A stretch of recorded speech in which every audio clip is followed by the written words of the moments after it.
guys. How are you guys today, Justice Warriors? Oh my goodness. I love you guys so much. Squirrely Burger and Larissa, you guys are the best. Wait till I tell you the calamity of errors that I've had today. This was hilarious. Larissa, I know you were here like an hour and a half ago. Did you notice that I scheduled my live for March 5th? Oh my goodness. I was like, no, I did not. Anyway, I admit it. Yes, I'm so far from freaking perfect. It's ridiculous. Oh, I just laughed my head off. So when I made that comment at 1 o'clock, just push the time back 15 minutes, life is cray on DT weekends, then I was like, wait, did I just see March 5th? So I had to go back and saw that it was indeed March 5th. So I changed it to February 5th. So you guys, let's just jump right into it. I have so much to share with you, aside from my calamity of craziness that's all I could spend an hour telling you about that. But look at my mug with Mr. Rogers on it. Is that so cute? And his sweater changes colors when it gets hot or cold. So right now it's cold. All right. So you guys, let me just text real quick. My mod is not able to be here.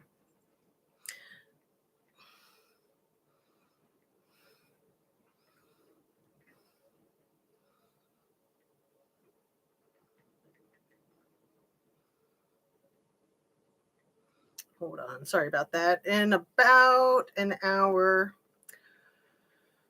Sorry. Okay. Too many things going on at once. All right. So, you guys, I don't want to waste any more of your time. I feel like so many people were wasting my time when I was trying to do my errands and get back here in time. So, thank you so much for being here, you guys. The first thing I want to say, wait a second, Squirrely Burger. You enjoyed who on the live last night? Was that Larissa or Katie Bug? There was a live with Squirrels on Fire, and I was in the chat on that one. And I think Larissa was too, and probably Katie Bug. Were you there too, Squirrely Burger? I was falling asleep, so I would have loved to have joined. So let's first just have a moment of silence for our dear friend Mark Meeker. I'm sure you guys are all aware that he passed away a week from today. So seriously, a moment of silence, please.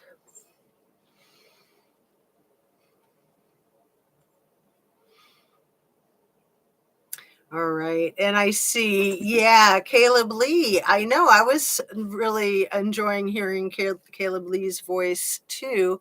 And hey, Fee Bennett.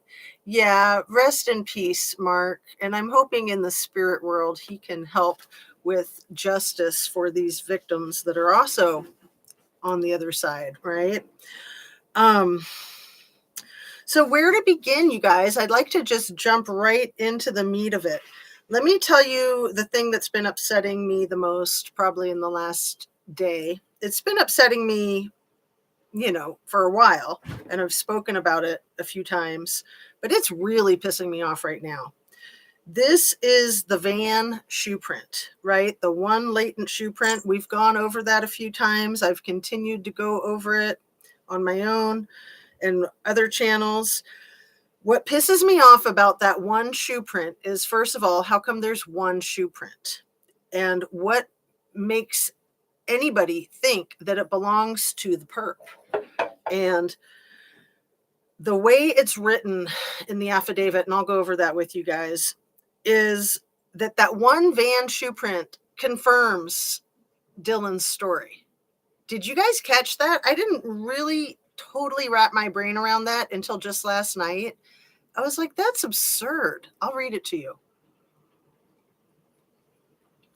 Oh, and you couldn't see Mr. Rogers. Let me get my thing and show you Mr. Rogers on this side. There we go. Hey, Sifa. Sifa. Me and my crazy brain. Okay. So we have that part of the affidavit. Let's see if I could pull it right up quick and easy. I might be able to. It's just so frustrating. Here we go. Yeah, right here. During the processing of the crime scene, investigators found a latent shoe print. This was located during the second processing of the crime scene by the ISP forensic team by first using a presumptive blood test and then amino black, a protein stain that detects the presence of cellular material. The detected shoe print showed a diamond-shaped pattern similar to the pattern of Vans just outside the door of DM. Oops, sorry.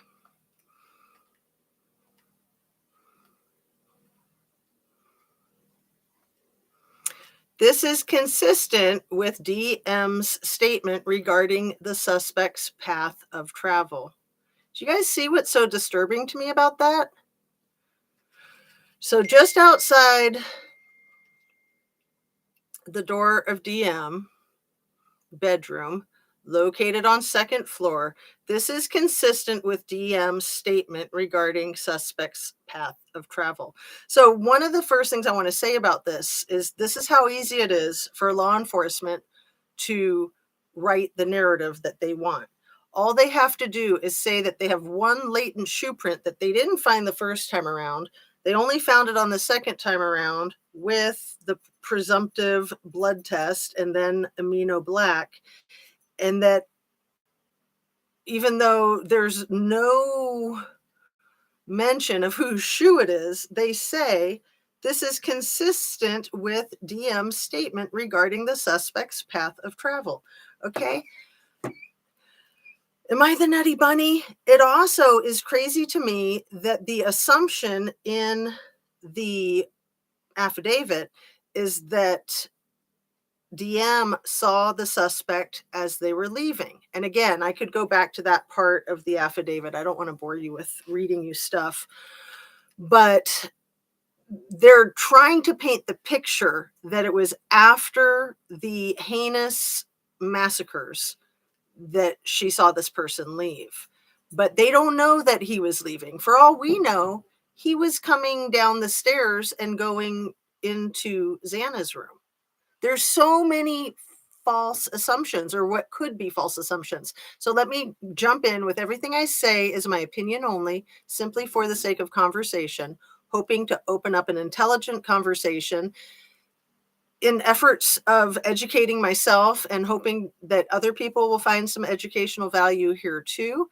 And my goal is justice for these victims, for their families. And I make my videotapes specifically for YouTube. As we all know, YouTube is an entertainment platform. Okay, so we have Dylan spotting the guy in black with the black mask. And we don't know that that wasn't in the middle of his massacre, if he is indeed guilty of the massacre. We don't know that. We're allowing the narrative to be written. Literally, the police officer, the corporal that wrote it, said in the literature, in his words, he said that that Dylan saw him walking towards the kitchen, towards the sliding glass doors, and therefore law enforcement believes that he then left. When, if you guys know the layout of the house, he could have been walking towards Xana's room. And the other thing that I just realized in the last 12 hours, why are we all assuming that Xana was the only one who got food? Just because the bag said her name on it, it could have had food in there for two people. It probably did have food in there for two people. But again, it changes the narrative. If Ethan was awake and eating food with Xana, and they were both awake and eating food that was not delivered until 4, you can bet your bottom dollar that they were still awake at 4:15. And then how does any of this story make sense that one person came into a house where more than at least 3 people were wide awake or partially awake or something like that? A house full of 6 people, half of them awake, allegedly, and does all this, and one of these people is a very strong athletic male that's taller than the alleged perpetrator. And like I was saying the other day with Xana, just because she's little, that doesn't mean she's any less fierce and feisty. So let me, what should I do? Should I read over my notes or should I catch up with you guys? Let me catch up with you guys for a second because you're just like going a mile a minute. So, hey, thank you so much for being here. I really appreciate you guys. Please hit that like button, share, and subscribe if you haven't already. It's really helpful for the channel and I really appreciate it when you do that. Thanks again. Thank you in advance. I thought the courts had to be transparent. We have all these gag orders in a lot of cases. Right. And you know that Kaylee's family has just applied, or the lawyer has just put in a motion to have the gag order lifted off of them, even though it wasn't specifically placed on them. They're trying to play it safe and not be speaking about anything without having specific instructions that the gag order does not apply to them. And it doesn't, but you know, I mean, of course, they don't want to do anything that's going to mess with the case that they want justice for. I haven't deep dive on the case, but yeah, all sleuthers have so much information that it's unbelievable. It's an unbelievable case. It really is. Sounds like a manufactured narrative. Dylan's story does not add up, even at face value, the way they have it. It simply doesn't add up. Welcome, Annie Gibson, and good day. So let me get caught up here. Very sus. Footprint could be anyone's footprint. Right. It's crazy. And I have a feeling that there was more than one footprint in that house. Like, that's absurd. I'm assuming that the footprint came from one of the college kids. Right. I mean, they had all these people in there and not calling 911. So it's pretty infuriating, isn't it? So let me get up to speed with my peeps here. I'm just going to jump ahead. I apologize for missing what I've missed. If Ethan had his throat cut, then his vocal cords would be severed and unable to scream or shout. Right, but while that's happening, you can bet your bottom dollar that Xana is going to be screaming and shouting. Who in their right mind, suspect or victims, order food during or after this massacre? Well, I mean, the assumption is that it was ordered before, right? I suspect two people at least were in the house. No way one person unless they had a stun gun too. Yeah, and that's been brought up on occasions. So the stories have varied from Ethan being found in the doorway to Ethan being found in the bedroom, right? So we really don't know. It sounds like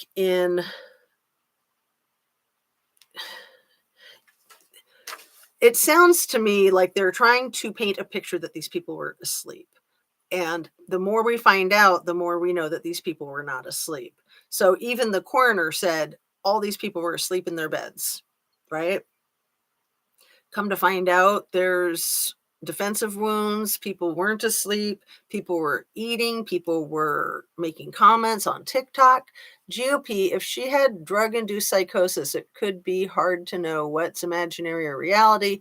And then so terrified hides in room, then waits till safe and gets rid of drugs and figured a plan to not get in. Yeah. Hey, Gregory Worth, I am beginning to that burger is just the tip of the iceberg. I feel like we've been fed 14 different stories and not one of them makes any sense yet. You know, it seems pretty obvious that people were awake from all of the information that we have at this point in time. So we were guided down the primrose path in the beginning thinking, oh, one person could have done this because everybody was passed out, asleep, and drunk in their beds, right? So no, it's not looking real feasible. So let's just say that Dylan saw this guy walking by her before anything happened to Ethan and Xana. that would place a particular onus on her that she didn't call 911 right then and there. So they're trying to paint the picture that the guy was on his way out the door. Everything was done and dusted. So they've tried to say again and again that her calling 911 then or 8 hours later, it wouldn't have made a difference. No, you have 8 hours of the most important part of the investigation lost forever, forever and ever and ever. You can't get that back. So, um,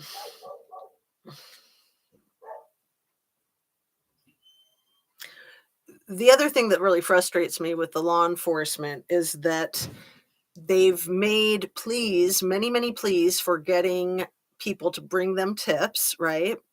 And then they've made complaints that they have thousands of emails to go through and thousands of tips and 22,000 white Hyundai Elantras to go through. I don't think they had to go through 22,000 of them. Like, why did Police Chief James Fry pull that number in? He literally tried to complain that they had to go through 22,000 white Hyundai Elantras.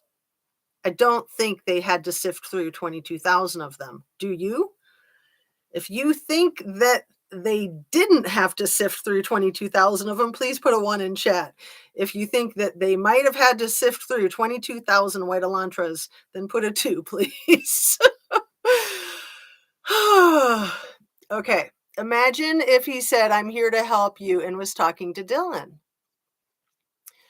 Imagine it would be terrifying if you were wasted. Have to cover the amount of hours spent on investigating. Gregory Worth, yep, and Caleb and Lisa, all Scorpio Joe, all put in ones. Fred Field says 2. Fred Field, you really think they had to go through 22,000 white Elantras? Silly. I don't think they would have. I mean, 22,000 maybe in the whole country. Sure. Okay. Anyway, what bugs me about that whole thing of asking people to bring in tips, saying it doesn't matter if you think it's not relevant, please bring it to us anyway, and we'll discern whether it's relevant or not. And then they want the sympathy for having so many tips to sift through. And then they want a flippin' gold medal for doing their jobs, is what it feels like to me. That bothers me. That really bothers me. So, um, can you guys hear that? I've got the noisiest family. Should I start yelling at them? I told them I was coming on live. They are the worst. Hey, keep it down, please. Evil. Evil. Nobody cares what mom's doing. Too much time and resources. They won't do it. People won't bring in tips if they keep complaining about getting tips. It's seriously disgusting. I agree, Katie Bug. Thanks for saying that. Right. Like they're trying to make people feel like they're wasting their time if they give them tips. Be the best at going to work. Yeah. I try to do these things when nobody's around so I don't have to worry. And like I said, I told everyone, and they're just so disrespectful to their mother. It's ridiculous. Hey, Justice in America, does anyone know about a couple of witnesses that have forward just before this weekend started? Witnesses for this case, Alistair? I have not heard anything about that. And I've been keeping an ear to the ground. So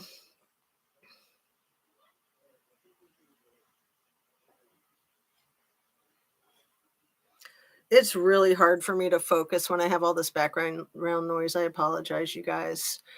I don't know if it bothers you, but I'm trying to read my notes. I'm trying to think about what you guys are saying, and then I hear all this stuff going on. So yeah, I've said again and again, it's hard for me to buy the story of the lone wolf. And now I feel like we have the lone wolf with the lone shoe print. How on earth are you really going to try to make people believe that you had one freaking shoe print at this house? How on earth?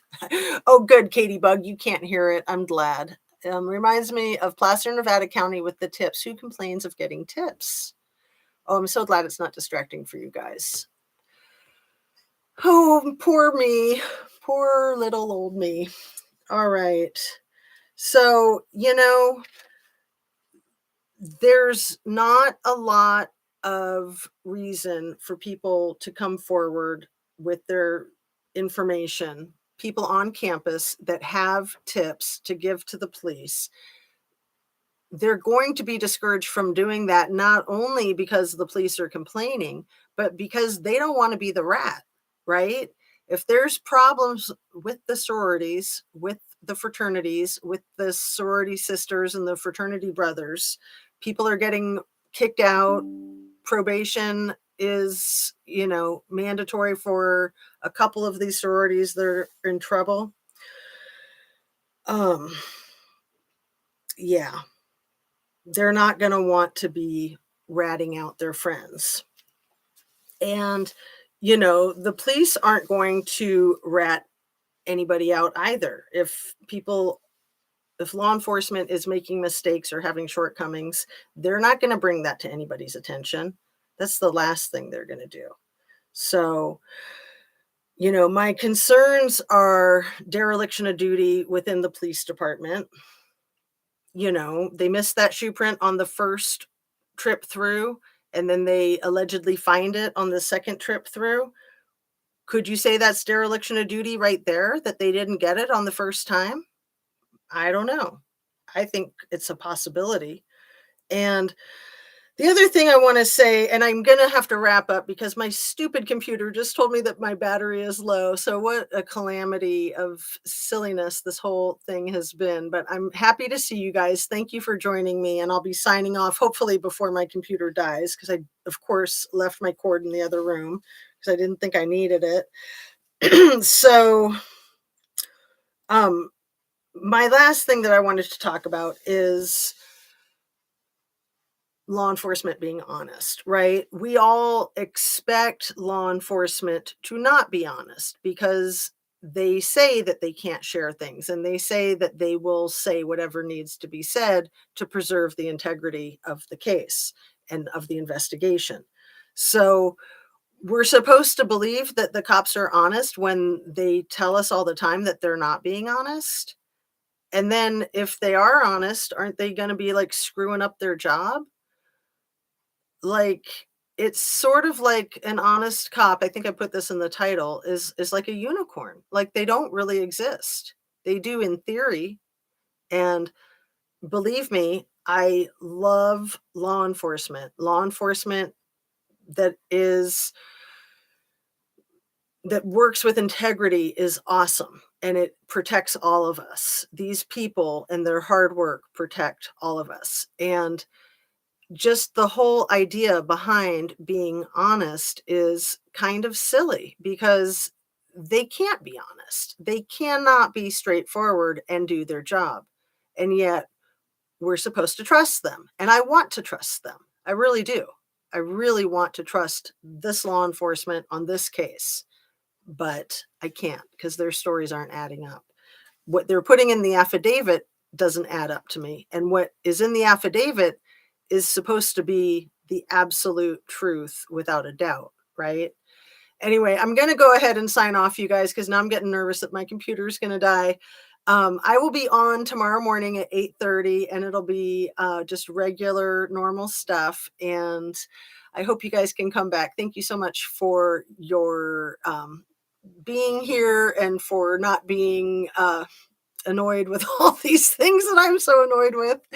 Anyway, maybe you are and you just can't say it. Anyway, have a great rest of your weekend. It's Sunday afternoon. It's almost 2:00, February 5th. So enjoy the rest of your day. I hope you can get some exercise, relax, get some good nutrition, fruits and veggies, high protein, and be kind to yourself, be kind to other people. Meditate. Let's all pray for Mark, and may he rest in peace, Mark Meeker. So sad. He was such a sweet man. So sweet. If you guys saw him in chats and on panels, he was just a really good person. So, again, signing off, and I appreciate so much you guys being here with me. And I love being here with you. So I'll look forward to hopefully two tomorrow. Hopefully the one at 8:30 and then one in the afternoon, like around 1 o'clock. I'll get those scheduled and I'll try to schedule them for February, not March. So again, peace out, you guys. Have a great rest of your weekend and hope you get a start to a really good work week. And I'll see you guys in the morning.